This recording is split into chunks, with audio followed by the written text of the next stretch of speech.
vino a este mundo para darnos salvación. ¿Por qué la necesidad de un Salvador? Es una pregunta. ¿Por qué necesitamos un Salvador? ¿Por qué la necesidad de un Salvador? Quiero tomar como lectura también el mismo pasaje que tomé hace 8 días en el relato del Evangelio según Mateo, capítulo 1, verso 21. Ahí en casa, le invito a que lea la palabra de Dios. Relato del Evangelio según Mateo, capítulo 1, verso 21. María tendrá un hijo, a quien pondrás por nombre Jesús, porque él salvará a su pueblo de sus pecados. Todo esto sucedió para que se cumpliera lo que el Señor dijo por medio del profeta. Una virgen concebirá y dará a luz un hijo, y le pondrás por nombre Emmanuel, que significa Dios está con nosotros. Amén, gloria a Dios. Quiero también tomar lectura en el relato del Evangelio según Lucas, capítulo 2, verso 9. Relato del Evangelio según Lucas, capítulo 2, verso 9. Dice así la palabra del Señor: en esa misma región había pastores que pasaban la noche en el campo cuidando a sus rebaños. Allí un ángel del Señor se les apareció y el resplandor de la gloria del Señor los envolvió. Ellos se llenaron de temor, pero el ángel les dijo: no teman, que les traigo una buena noticia, que será para todo el pueblo motivo de mucha alegría. Hoy, en la ciudad de David, les ha nacido un Salvador, que es Cristo el Señor. Les ha nacido un Salvador, que es Cristo el Señor. Gloria al nombre del Señor Jesús. ¿Por qué la necesidad de un Salvador? Bendito sea el nombre de Jesús. Qué lindo es saber, como iglesia, que tenemos un Salvador, ¿cierto? Bendito sea el nombre de Jesús. Que nosotros no lo buscamos a Él. Él nos buscó a nosotros. Bendito sea el nombre de Jesús. Así que vamos entonces a meditar el por qué. ¿Por qué la necesidad de un Salvador? Porque la gente a veces, yo escucho gente, yo he hablado con gente, hay gente que me dice: ¿yo salvo de qué? ¿De qué necesito ser salvo? Viene a hablarme usted, salvación. Una persona hablaba con un señor y me dijo: salvación. ¿Salvación de qué? Yo no estoy perdido. Yo soy una persona libre. Bueno, si la Biblia nos habla de salvación, si la bendita y eterna palabra del Señor nos habla de un Salvador, por algo lo dice. Amén. Gloria al nombre de Jesús. El pasaje de Lucas nos nombra la noticia que fue para todo el pueblo de gran alegría. Hoy en la ciudad de David ha nacido un Salvador, que es Cristo el Señor. Está identificando quién es ese Salvador. Cristo el Señor. Si las condiciones del nacimiento del Señor fueron completamente humildes y sorprendentes, que ningún ser humano, por más pobre, las habría vivido, la gente con la cual Dios comparte el gran suceso es quizás más sorprendente cuando nació el Salvador. Pues cuando nace un rey, los convidados pertenecen a la realeza. Pero acá, Lucas relata que los convidados fueron unos humildes y despreciados pastores. Tal era la condición de estos pastores, tal era su condición de marginación y desprecio, que su testimonio no era válido ante los tribunales de justicia, porque los consideraban demasiado ignorantes y poco confiables. No tenían espacio en la sociedad, como tampoco Jesús la tuvo. Oiga, qué bueno que los primeros que se enteraron de la noticia de que había nacido un Salvador fueron unos humildes pastores que estaban cuidando sus ovejas en las noches, allí sobre las montañas, sobre las alturas allí de Belén. Allí donde reciben esta noticia estos hombres humildes, les ha nacido un Salvador, que es Cristo el Señor. Pero el por qué la necesidad de un Salvador. Yo quisiera en esta hora irnos un poco atrás para que podamos comprender por qué la necesidad de un Salvador. ¿Por qué? Si Si habla de un Salvador es porque hay algún cautivo que necesita que alguien lo salve. Si se habla de un Salvador es porque hay alguien que está en problemas y necesita ayuda. Si se habla de un Salvador es porque alguien está en peligro y necesita ayuda. Pero allá de pronto cuando alguien está en un incendio y llegan los bomberos, rescatan, y de pronto la persona dice, los bomberos me salvaron. Y de pronto si fue de pronto alguna persona, algún hombre de entre los bomberos, llegan y le dicen, usted fue mi salvador. De pronto alguien en algún problema, situación difícil, necesitaba una ayuda, una mano extendida, y llegó alguien, extendió la mano y dice, usted fue mi salvador en ese momento de angustia. Así que cuando la Biblia habla de un salvador, es porque alguien necesita ayuda.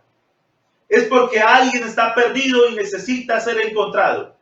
Es porque alguien está cautivo y necesita ser liberado. Es porque alguien se está ahogando y necesita ser salvado. Pero, ¿cuál es el estado? ¿Por qué necesitamos un Salvador? ¿Por qué la necesidad de un Salvador? Hay un motivo, hay una circunstancia por la cual se necesitaba un Salvador. Y un motivo impresionante porque por más de 4,000 años, el hombre añoraba que alguien lo salvara. El ser humano deseaba salvación, deseaba que alguien lo liberara, que alguien le extendiera la mano, pero lamentablemente no hubo nadie. No hubo nadie que le extendiera la mano. Es por eso que se necesitaba un Salvador. También se dice que si se necesita un Salvador, es porque hay una contraparte, ¿cierto? Digamos así, hace 8 días hablamos de que los superhéroes que tienen hoy la gente en la televisión, Superman, Batman y todo eso, pero que el Señor Jesús, ese sí es un superhéroe, ¿verdad? Ese es nuestro héroe, porque venció a la muerte, al diablo y a todas sus potestades. Pero para ser un superhéroe también tiene que haber un villano, ¿cierto? Pues bien, dentro de la historia de la humanidad hay un villano. Hay un gran villano también que ha querido subyugar al hombre, encarcelarlo, esclavizarlo, tenerlo atado, amarrado. De ahí la necesidad de un Salvador. Pero, ¿cómo es que este villano tiene cautivado al ser humano? ¿Cómo es que este villano se ha apoderado del ser humano y lo ha tenido ahí atado? Bendito sea el nombre de Jesús. El profeta Isaías le llama tirano. Así lo llama el profeta Isaías, tirano, en el capítulo 25 de Isaías, hablando del enemigo. Pero la herramienta que ha usado este enemigo para mantener cautivo al hombre y el motivo por el cual se necesita un Salvador se llama el pecado. Oiga, mi amigo que me escucha, el pecado. De pronto usted ha escuchado hablar de pecado. Y la gente dice, ¿qué es eso de pecado? Y hay gente que dice así, folclóricamente, yo sé que como estoy viviendo, eso es pecado, pero es que lo prohibido, lo más sabroso, dicen algunos. Y entonces siguen ahí, pareciera que el pecado fuera una diversión para ellos, pareciera que el pecado fuera un juego para ellos. Pero qué bueno que en esta noche alguien pueda entender las dimensiones del pecado. Alguien pueda entender los estragos que hace el pecado. Si después de entender usted los estragos que hace el pecado, a ver si usted folclóricamente vuelve a decir, ay, qué rico pecar. No. Ya usted dice, no, oiga, yo no sabía que el pecado destruyó mi vida. Yo no sabía que el pecado lo que hace es acabar con mi vida. Pero, ¿cómo se originó el pecado? ¿Cómo se originó el pecado? El pecado se dio antes de que el hombre fuera creado. No se dio en el Edén. Algunos piensan, el primero que pecó fue Adán. En la humanidad sí, fue el primero que pecó. Pero el pecado se originó, o el principio del pecado fue antes de que el hombre fuera creado. La Biblia nos enseña en la primera carta del apóstol Juan, capítulo 3, verso 8, el que practica el pecado es del diablo, porque el diablo peca desde el principio. Escuche eso. El que practica el pecado es del diablo. Eso no lo estoy diciendo yo. Eso lo dice la palabra de Dios. Allí verifique. Primera de Juan, capítulo 3, verso 8. ¿Por qué? Porque él, el diablo, ha practicado el pecado ¿desde cuándo? Desde el principio. Si el diablo pecó desde el principio, originalmente el pecado surgió en el corazón de un querubín llamado Lucifer. Hay gente que dice que el diablo se llama Lucifer. No, el diablo, ese era el nombre con el que fue creado. Lucero en la mañana. Pero en latín es Lucifer. Lucifer quiere decir portador de luz. En este momento el diablo no es ningún portador de luz. Al contrario, es un portador de maldad y oscuridad. Así que el pecado se origina o surge del corazón de este querubín. Algunos llegan a decir, es que Dios hizo al diablo. No, Dios no hizo al diablo. Dios fue un querubín llamado Lucero o Lucifer. Y lo hizo perfecto, lo hizo santo, lo hizo hermoso. Eso dice la escritura. Allí en Ezequiel capítulo 28, verso 15, dice, perfecto eras en todos tus caminos. Oiga, era un ser perfecto. Porque es que Dios no hace cosas malas. No, Dios hizo al hombre perfecto. Lo hizo bien.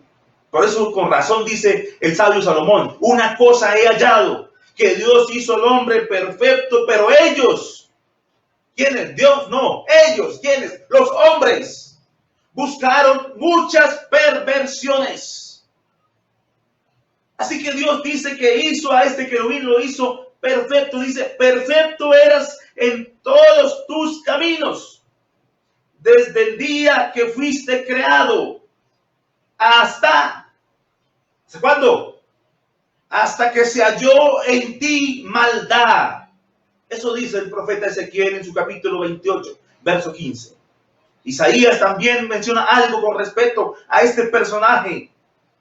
Isaías 14:14 dice, sobre las alturas de las nubes subiré y seré semejante al Altísimo. Esa fue la maldad de él, la altivez, el querer ser igual a Dios. No se contentó el ser como era él. Ezequiel dice que él fue vestido de las mejores piedras preciosas, este querubín, de zafiro, de diamante, de la piedra cornalina, de 10 piedras menciona allí Ezequiel. Era un vestido precioso que tenía este personaje, perfecto en todos sus caminos, hasta que se halló maldad en su corazón. Allí se originó el pecado, en el corazón de este personaje. Eso nos dice la palabra de Dios. ¿Qué es el pecado? ¿Qué es pecado? Porque para la gente, pecado, algunos consideran que pecado es matar a otro. Eso es pecado. Robar es pecado. Fornicar es pecado. Decir una mentira, eso no es pecado, eso es una mentira piadosa. Mirar a una mujer con ojos de codicia, no, eso no es pecado. Eso. Así piensan muchos. La gente piensa que pecado es lo que hacerle mal de pronto a otro, pero el resto no. Pero según el significado del pecado, tiene que ver con ofensa, errar en blanco, transgresión, violación de la norma, ir más allá del límite establecido, ignorancia, inadvertencia, rebelión, infidelidad, traición. En sentido general, pecado se define como toda acción, sentimiento o pensamiento contrario a la autoridad, carácter, normas, leyes, pactos y voluntad de Dios. Todo lo que vaya en contra de Dios y de su palabra se constituye en pecado, que vienen por incredulidad, que se cometen voluntaria, intencional y repetidamente por ignorancia o por torpeza al desconocer su mandamiento. Es distorsión de lo recto, desobediencia, injusticia e impiedad. Todo eso tiene que ver con pecado. La Biblia también me dice que si usted sabe que es bueno y no lo hace, ya está pecando. O sea, con solamente usted decir, ir a la cantina, yo sé que es malo. Pero yo voy. Ya eres un pecador. Eso dice la palabra de Dios. Si yo sé que hacer el bien a alguien, eso es lo que debo hacer, pero no lo hago, eso se me constituye a mí en pecado. Bendito sea el nombre de Jesús. Pero ¿cómo entró el pecado a la humanidad, al ser humano? Porque el pecado se originó allí en el principio. Quiero dar este principio, porque el tema es ¿por qué la necesidad de un Salvador? Quiero mostrarles algo breve, porque esto es de mucho. Se tardaría un tiempo hablando de todo lo que la palabra de Dios nos muestra, las consecuencias del pecado. Pero quiero mostrarle algo breve del por qué la necesidad de un Salvador. Para que no se te ocurra decir, yo estoy bien, ¿salvación de qué? ¿Salvo de qué? No, cuando la Biblia me habla de Salvador es por alguna razón. ¿Cómo entró el pecado a la raza humana? Si se originó en aquel personaje, ¿cómo llegó a la raza humana? En el tercer capítulo del Génesis se describe cómo entró el pecado por primera vez en la raza humana. Adán y Eva, los primeros seres humanos creados por Dios. Adán y Eva. Si nuestros antecesores no hubieran pecado, nosotros no hubiéramos sido pecadores. Si Adán y Eva no hubieran pecado, nosotros no hubiéramos sido pecadores. Sabemos que Adán y Eva no tenían ningún linaje contaminado detrás de ellos, pues fue Dios que los formó a ellos. Y como dijimos hace un momento, Dios no crea algo malo. Él hace lo que hace, lo hace bueno. Oiga, lo hace perfecto. La Biblia me dice en el primer capítulo de Génesis, y vio Dios que era bueno. Así fue cuando hizo el cielo, el sol, la luna, el mar, las estrellas, las aguas de los mares, los animales, las aves. Dice, y vio Dios que era bueno. Pero cuando Dios creó al hombre, encuentro la expresión, y vio Dios que era bueno en gran manera. Así que el hombre fue creado en un estado de perfección. Pero ¿cómo el pecado contaminó a Adán y a Eva si eran perfectos? Ellos, el linaje que los estaban detrás de ellos, no era un linaje contaminado porque Dios los había creado. Sin embargo, ellos pecaron. Por eso el apóstol Pablo, en su carta a los Romanos capítulo 5, verso 12, nos dice, por tanto, como el pecado entró en el mundo por un solo hombre, y por medio del pecado entró la muerte, así la muerte pasó a todos los hombres, por cuanto todos pecaron. Oiga, por el pecado de uno, ese transmitió el pecado y la muerte a todos los hombres, por cuanto todos pecaron. ¿Será que se necesita un Salvador? ¿Será que usted necesita en esta noche salvación? Aleluya. Pablo también escribe en su primera carta a Timoteo, capítulo 2, verso 14. Dice, y el engañado no fue Adán, sino que la mujer, al ser engañada, incurrió en transgresión. El engañado no fue Adán, dice la palabra de Dios. La engañada fue la mujer. El diablo, aquel querubín que fue destronado, aquel querubín que fue expulsado, arrojado desde el cielo a la tierra, él engañó a Eva. Y así Eva cometió transgresión. La transgresión es violación de la ley, del mandato divino, porque Dios les había dado un mandato: de ese árbol que hay en el centro no pueden comer. Y también dice que pecado es traspasar el límite de lo establecido. Dios ya le había dicho algo a Eva y Eva traspasó el límite. Pero Adán no fue engañado. En Adán encontramos algo más terrible todavía. Porque Adán dice que Eva le ofreció del fruto del árbol y Adán no puso resistencia. Adán no puso resistencia. Escuché algún día por ahí alguien decir de que Adán no puso resistencia porque él amaba a Eva. Que por amor a Eva él no puso resistencia, sino que decidió también irse por el mismo camino que Eva. Pero yo le quiero decir una cosa, mi hermano y amigo que me escucha. Cuando uno se enamora de Dios, el amor hacia Dios debe ser más fuerte que cualquiera de las cosas. Por eso Jesús dijo: el que no dejare padre, madre, esposa, hijos, tierras, ganados, por causa de mí, no es digno de mí. No quiere decir que tú no ames a tu esposa. Debes amar a tu esposa. Debes amar a tu esposo. Pero el primero que debe ocupar el lugar en tu vida se llama Jesús. Se llama el Señor. ¿Sabe por qué? Porque a Él le debemos nuestra esposa, nuestros hijos, nuestros familiares, nuestros bienes. Lo que usted tenga, todo se lo debemos a Él. Cantamos una alabanza que dice: todo se lo debo a Él. Bendito sea el nombre de Jesús. Adán no fue transgresor. Adán pecó voluntariamente. Él pecó voluntariamente.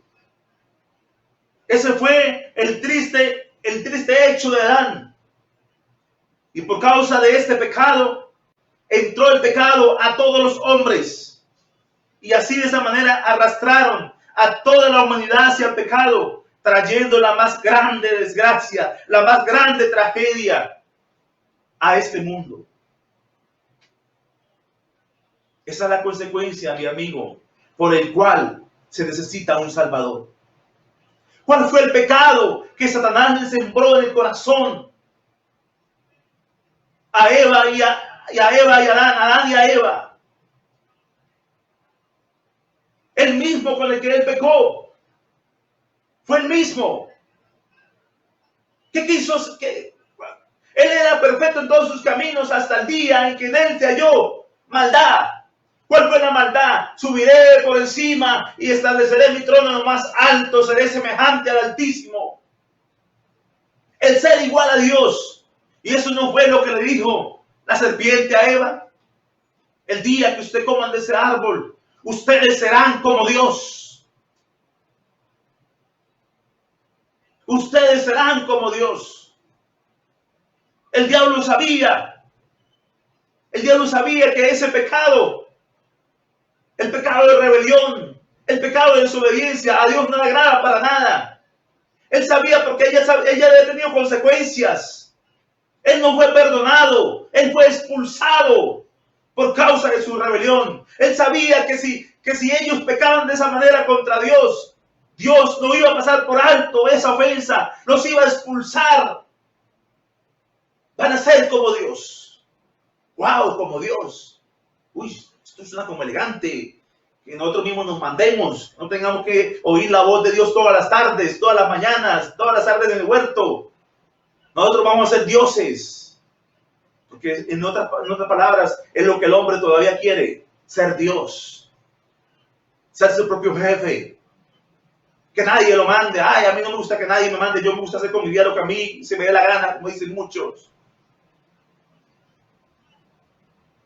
El hombre sigue intentando ser igual a Dios, sin darse cuenta que jamás lo va a lograr, porque el pecado lo destruyó. Así que la presencia del pecado separa al hombre de Dios. Eso es lo que hizo el pecado, separar al hombre de Dios. Por eso el apóstol Pablo dice en Romanos capítulo 3, verso 23, por cuanto todos pecaron. Ahí no se queda nadie por fuera, por cuanto todos pecaron. ¿Qué pasa? Están destituidos de la gloria de Dios. Oiga, mi hermano, usted y yo estamos destituidos de la gloria de Dios. Amigo que me escucha, están destituidos de Dios. ¿Por qué? Por cuanto todos pecaron. Aquí no se salva nadie. Sea rico, pobre, feo, bonito. Aquí todos. Dice la palabra de Dios. Todos pecaron. Están destituidos de la gloria de Dios. Tal es la consecuencia del pecado, mi amigo, hermano que me escucha, que hasta la creación fue afectada. No solamente el hombre fue afectado, todo a su alrededor fue afectado por causa del pecado. Todo. Eso es como si mandaran una bomba ya a una determinada casa. No solamente la casa que está ahí va a ser destruida, lo que esté alrededor de ella lo va a afectar. Pues este pecado, este virus, esta arma con el que el diablo atacó al hombre, al ser humano, y lo derribó, afectó todo, hasta la creación. El pecado afectó al medio ambiente, que comenzó a deteriorarse, crecieron espinos y cardos. La muerte se introdujo, no solo entre los hombres, sino también entre los animales y la vegetación. El hombre comenzó a dominar la creación de forma despótica, a tal punto que el día de hoy ya el planeta está enfermo. No hay solución, no hay cura. Los mares están atestados de basura. La capa de ozono ya está prácticamente, ya casi que ya no hay. La contaminación es impresionante. Se habla de tomar conciencia, de no arrojar basura a los ríos, en fin, tantas cosas. Pero eso es un mal que ya no tiene cura. El planeta Tierra es un paciente terminal en este momento. Está en cuidados intensivos. ¿Por culpa de qué? Por culpa del pecado. Que el hombre se ha vuelto despótata. El hombre ha destruido todo lo que está a su alrededor por culpa de la desobediencia del hombre. Y todavía alguien puede decir esta noche, yo no necesito salvación. ¿Salvador de qué? ¿Para qué? ¿Salvación para qué? Aleluya. Aunque solo fue un pecado, aunque solo el pecado fue un acto de desobediencia, este manifestó el espíritu de rebelión que había entrado en el corazón del hombre y rompió la comunión con el Dios Santo. Como resultado de esa acción, Dios pronunció las maldiciones bajo las cuales toda la creación ha sufrido desde entonces.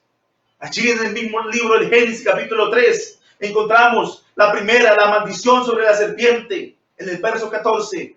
Maldita serás entre todas las bestias y entre todos los animales del campo. Sobre tu pecho andarás y polvo comerás todos los días de tu vida. Aquí se evidencia la maldición sobre el reino animal. La maldición sobre la mujer también dice: multiplicaré en gran manera los dolores de tus preñeces. Con dolor darás a luz los hijos, y tu deseo será para tu marido, y él se enseñoreará de ti. Génesis capítulo 3, verso 16. La maldición sobre el hombre: maldita será la tierra por tu causa. Con dolor comerás de ella todos los días de tu vida. Con el sudor de tu rostro comerás el pan hasta que vuelvas a la tierra, porque de ella fuiste tomado, pues polvo eres y al polvo volverás. Oiga, miren las consecuencias del pecado, las consecuencias de los actos. Y saben, si allá Adán tuvo consecuencias, si allá el pecado de Adán, el pecado de Eva no pasó por alto y tuvo sus consecuencias, ¿qué pretendes tú, amigo que me escuchas esta noche, hermano que me escuchas? ¿Qué pretendes? Que si tú pecas deliberadamente no va a tener consecuencias. Pues va a tener consecuencias, y muy graves. Muy graves. Porque la gente en este tiempo peca deliberadamente. Escuchaba por ahí un comentario sobre las pandemias. Y se dice que hace 100 años, cuando hubo la pandemia, la gripe española, una vez terminó la pandemia, la gente en el mundo, hubo un desenfreno total en el mundo después de esa pandemia, que el pecado, él se elevó.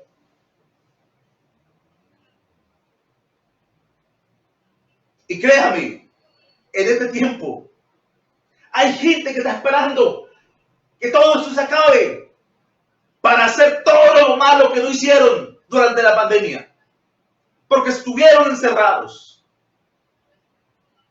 No todos, porque hay gente también que durante la pandemia ha entregado su vida a Cristo y están entregando su vida a Cristo, que están reconociendo a Jesús como el Salvador, que están reconociendo que necesitan un Salvador. Pero el mundo en sí, el mundo allá afuera, está desenfrenado. Y él piensa que el mundo no va a tener consecuencia. La gente piensa que pecando y pecando, no importa, vamos a pecar y disfrutar la vida hasta que nos muramos. Y cuando se muere de allá, llenos de pecado, llenos de maldad, que Dios lo tenga en su gloria. ¿Cuál que Dios lo tenga en su gloria? Así no es como funcionan las cosas con Dios, mi amigo. Ahora en vida, ahora que usted está vivo, ahora que yo estoy vivo, es que debemos buscar a Dios, adorar a Dios, amar a Dios, servir a Dios. No cuando estemos muertos. La gente pretende a veces buscar a Dios cuando ya esté parado con un tanque de oxígeno en la espalda. Ay, sí, quiero buscar a Dios, quiero adorar a Dios. ¿Ya para qué? Es ahora que tienes vida. Que no sigas rehusándote, no sigas rechazando la salvación. Porque la gente a veces, hay gente que no le habla de la salvación. A mí no me hable de eso, a mí no me hable de la Biblia, eso no me hable de eso. Yo no quiero saber nada de eso. Ahora hay salvación, ahora hay oportunidad para usted, mi amigo que me escucha. Aleluya. La maldición sobre el hombre incluye también la muerte física. Polvo eres y al polvo volverás. Esto incluye la muerte física como la muerte espiritual, porque el alma que pecare esa morirá. Eso nos dice el profeta Ezequiel, capítulo 18, verso 4. Otro resultado de la maldición sobre el hombre es su expulsión del huerto de Edén. ¿Qué pensó Adán? ¿Qué pensó? Que ya Dios lo iba a castigar y todo, pero puede seguir viviendo como rey en el Edén. No. Y dijo Jehová Dios, he aquí el hombre es como uno de nosotros, sabiendo el bien y el mal. Ahora pues, que no alargue su mano y tome también del árbol de la vida y coma y viva para siempre. Y lo sacó Jehová del huerto de Edén para que labrase la tierra de que fue tomado. Echó pues fuera al hombre y puso al oriente del huerto de Edén querubines y una espada encendida que se revolvía por todos lados para guardar el camino del árbol de la vida. Amigo, si tú no te arrepientes, tu pecado tendrá graves consecuencias. Escúcheme eso. Si tú no te arrepientes, no te estoy condenando. Ay, que allá el predicador me condenó. No. Te estoy diciendo, si tú no te arrepientes, tendrás graves consecuencias. Graves consecuencias. Todo en esa vida se mueve así. Allá el que le gusta robar, el que le gusta matar, el que le gusta hacer lo malo, ¿qué pretende? Que nunca lo manden a la cárcel. No, él sabe que lo que está haciendo es malo, que en cualquier momento la autoridad lo puede capturar y mandarlo a una prisión. Pero sin embargo, sigue haciéndolo. Usted le estoy diciendo esta noche, amigo que me escucha, no pretendas que tu pecado pase por alto. No, aquí no pasó nada. Yo creo que Dios, hay gente que dice, Dios no creo que me vaya a condenar. Es que Dios es un Dios bueno, o sea, un Dios de amor. O sea, yo no creo que Dios me vaya a condenar. No, o sea. No, Dios no te va a condenar. Es tu pecado el que te va a destruir. Es tu pecado el que te va a llevar a la perdición. No fue Dios que expulsó al hombre del huerto de Edén. Fue la desobediencia de Adán que sacó a Adán de allá del huerto. Oiga, si Adán no hubiera desobedecido, si Eva no se hubiera puesto a hablar con una serpiente ahí, creo que en esta hora allá estaríamos en el huerto de Edén, gozando de la vida.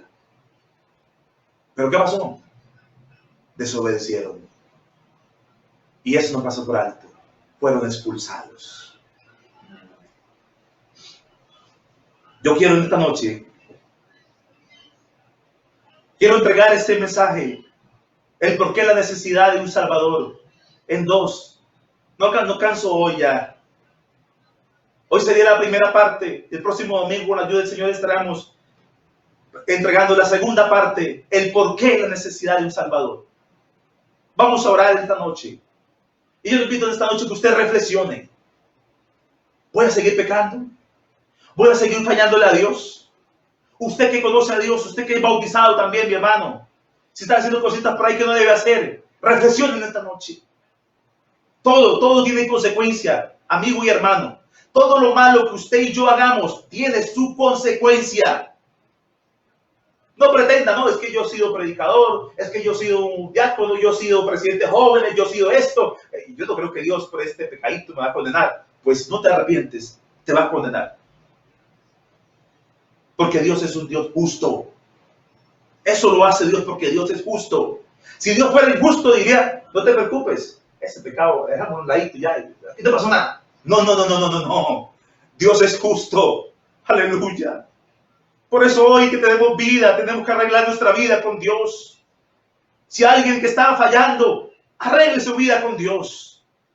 Reconcíliate con Dios. Si alguien le volvió atrás y está por allá pecando, vuélvele nuevamente, regresa.